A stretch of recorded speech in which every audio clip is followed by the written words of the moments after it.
Inilah nasib pencipta lagu Bento, Naniel Yakin. Bersahabat dengan kasur dan kursi roda menjadi kesehariannya di rumah sederhananya di Bilangan Bintaro bersama istri Nini Widowati dan putra mereka bernama Rasta.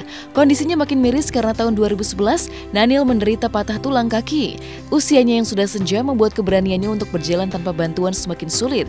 Tapi ia tampak merasa nyaman dengan keadaannya saat ini, hidup bahagia bersama istri dan anaknya dalam kondisi apa adanya.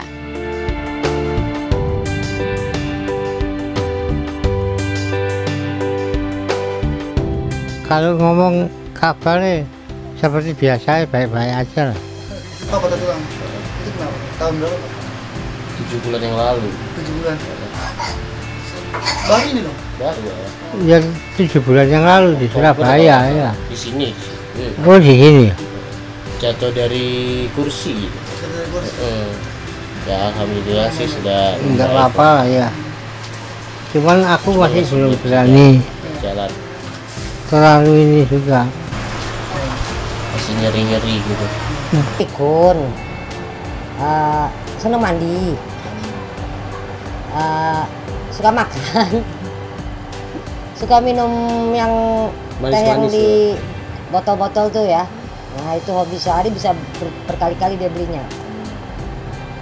Malas jalan. Padahal kakinya sebetulnya nggak apa-apa loh, maksudnya dia bisa berdiri kok. Cuman ya itu tadi aku bilang keberaniannya udah hilang mungkin. Keberanian kan dari tua dia kan. Yang merekam itu Aero produser, dan saya berharap juga mudah-mudahan teman-teman di Aero juga ikut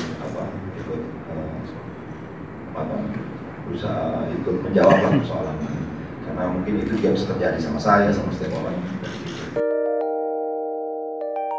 Di samping mendoakan sebagai teman cepat sembuh, dan sudah cukup lama kita berkomunikasi.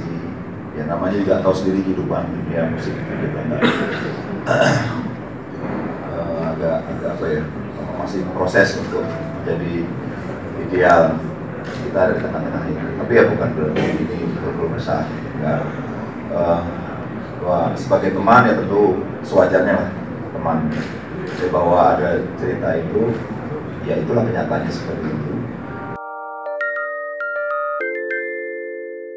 Saat bergabung bersama band Suami, Naniel merupakan salah satu musisi yang sangat produktif. Banyak lagu yang ia ciptakan dan yang paling populer ia ciptakan bersama Iwan Fals. Menurut keterangan Naniel, lirik lagu Bento tidak mengarah kepada kelompok, partai, apalagi pemerintahan yang berkuasa ketika itu, Orde Baru. Kalau lagi ada waktu senggang ya, kita isi aja waktu senggang itu. Kalau ayah sih Bento. Terus kalau di Suami ada esek-esek uduk-uduk ya yang ayah nyanyi. Terus banyak sih, mayoritas kan di Suami yang nyiptain lagu 3 orang itu. Jadi ayah kontribusinya besar lah. Yang paling populer ya Bento. Bento tuh kayak balonku ada 5-nya rock lah. Semua orang dari kecil sampai gede tahu semua. Dulu soalnya kalau sama Iwan itu kan nyipta itu kan kayak keseharian gitu. Jadi nggak terlalu pikir gitu. Aku mikir bikin lagu enggak. Ya udah kita bikin kreatif aja. Enggak mewakili sekelompok, enggak lah. Aku mewakili diriku sendiri. Enggak pernah berpikir yang macam-macam gitu loh. Ini nama imajinasi ya, bukan? Bukan penamaan tokoh. Bukan. Imajinasi.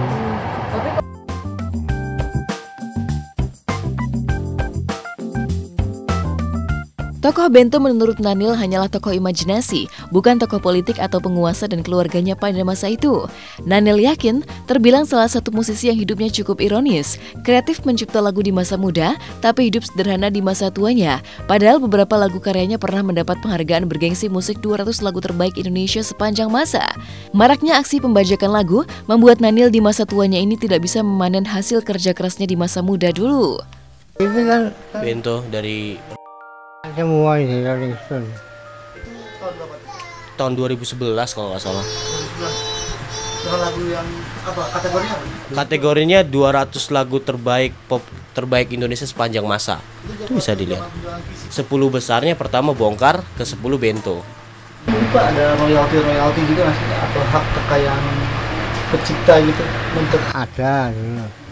Cuman memang nggak sebagus sekarang itu. kalau zaman dulu gimana? Kalau sekarang, kalau zaman dulu kan orang masih beli kaset, orang masih beli CD pun banyak. Kalau sekarang kan semua serba digital dan albumnya Suami pun di iTunes nggak ada. Jadi orang nggak akan beli digital kan. Ya itulah yang buat mungkin sekarang rada menurun. Semua musisi juga sekarang kan rada menurun kalau soal penjualan dari CD, ada royalti gitu.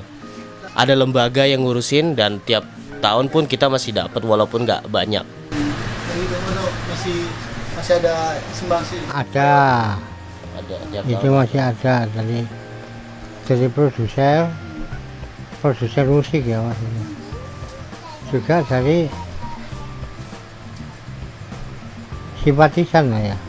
Kalau pribadi saya nggak merasa ini sebuah ironi. Ini saya hidup dengan segala kecukupan, dengan ya saya bahagia. Ibu bapak saya bahagia juga, sehat. Saya tidak merasa ini sebuah ironi gitu.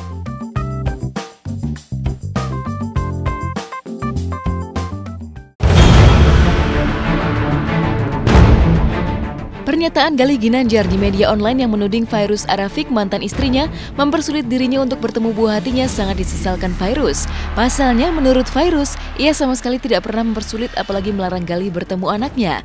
Menurut Fairuz, sikap Galih curhat ke media online tidaklah elok.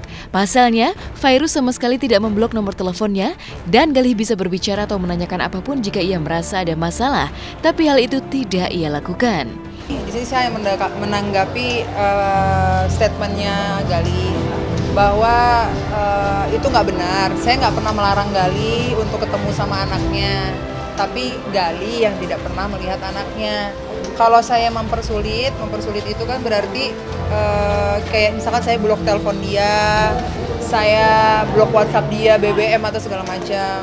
Itu sama sekali nggak terjadi. Dia masih tahu nomor telepon saya.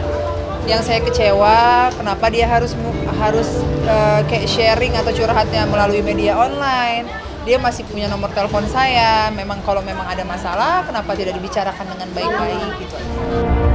Menurut Fairuz, selama ini Gali tidak pernah menemui dirinya atau ibunda Fairuz ataupun kakaknya. Gali pun tidak pernah menelepon menanyakan kabar anaknya.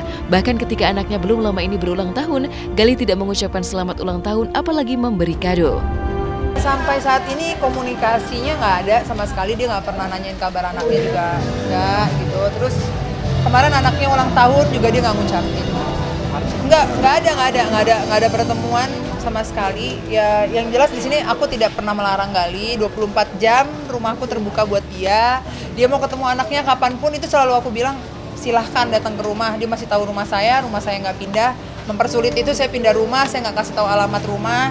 Saya ganti nomor telepon, saya nggak ganti nomor telepon saya dia masih punya kok yang lama, nggak pernah ganti sama sekali. Menurut Fairuz, selama ini dirinya tidak pernah menyudutkan Galih.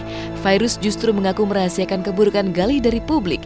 Padahal menurut Fairuz, kenyataannya selama ini Galih tidak menafkahi putranya.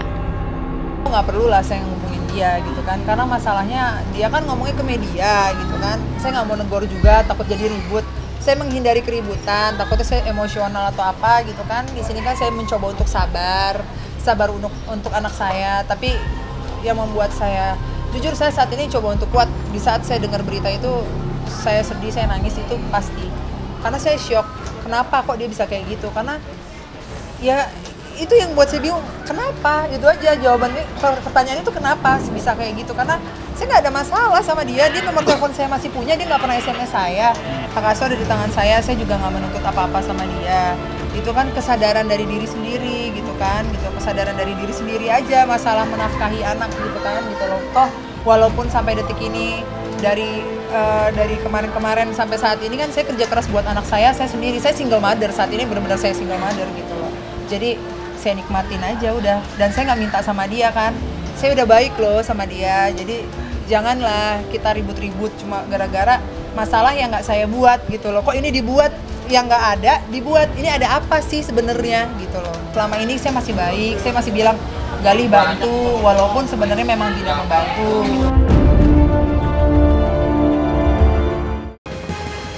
Pemirsa, usai sudah perjumpaan kita hari ini, jangan lupa saksikan sinetron terbaru Surga yang kedua. Setiap hari mulai Senin 18 April 2016, pukul 19.45 waktu Indonesia Barat. Akhirnya saya Medina pamit undur diri dari hadapan Anda. Jangan lupa untuk terus menyaksikan Hot Shot setiap hari Jumat, Sabtu, dan Minggu, pukul 8.30 waktu Indonesia Barat, hanya di SCTV, selalu teristimewa. Oh Tuhan, ku cinta dia, ku sayang dia, rindu dia, inginkan dia.